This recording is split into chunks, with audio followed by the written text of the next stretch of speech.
Palanpur Abu road toll નાકા પાસે 5000 થી વધુ ખેડૂતો અને સ્થાનિક નાગરિકોએ ટોલ ટેક્સનો જોરદાર વિરોધ કર્યો. જય જવાન જય કિસાનના નારા વચ્ચે હજારો ખેડૂતો રસ્તા પર ઉતરી આવ્યા. લગભગ 5000 થી વધુ લોકોએ ટોલ ટેક્સ સામે મહારેલી કાઢી અને ટ્રાફિકને ઠપ કરી દીધો. માંગ છે કે સ્થાનિકોને ટોલ ટેક્સમાંથી મુક્ત મળે અથવા ટોલને 10 કિલોમીટર આગળ ખસેડવામાં આવે.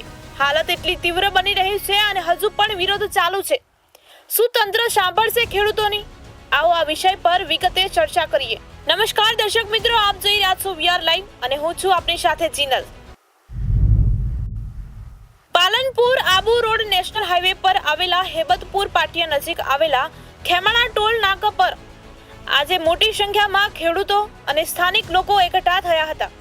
આશરે 5000 થી વધુ ખેડૂતો અને સ્થાનિક નાગરિકોએ ટોલ ટેક્સના વિરોધમાં મહારેલી યોજી હતી. આ રેલીમાં જય જવાન જય કિસાન અને ગાંધી લડે થે ગોરો સે, હમ લડેંગે ચોરો સે જેવા નારા લગાવવામાં આવ્યા હતા. ખેડૂતો અને સ્થાનિકોની મુખ્ય માંગ છે કે તેમને ટોલ ટેક્સમાંથી મુક્તિ આપવામાં આવે અથવા ટોલ બૂથને વર્તમાન સ્થાનથી 10 કિલોમીટર આગળ ખસેડવામાં આવે. ટોલ નાકાથી 20 કિલોમીટરની ત્રિજ્યામાં રહેતા નાગરિકોને ટોલ ટેક્સમાંથી મુક્તિ આપવામાં આવે અથવા સર્વિસ રોડ પૂરો પાડવામાં આવે તેવી માંગ કરી હતી. આ વિરોધ પ્રદર્શન દરમિયાન ખેડૂતો હાઈવે પર બેસી ગયા હતા, જેના કારણે વાહન વ્યવહારને પણ અસર થઈ હતી. ખેડૂતોએ સંબંધિત અધિકારીઓને પોતાની રજૂઆત કરવા માટે ટોલ પ્લાઝા પર ભેગા થવાનું આયોજન કર્યું છે. પરિસ્થિતિ વધુ ઉગ્ર ન બને તે માટે તંત્ર દ્વારા સ્થળ પર જ ચુસ્ત પોલીસ બંદોબસ્ત ગોઠવવામાં આવ્યો છે.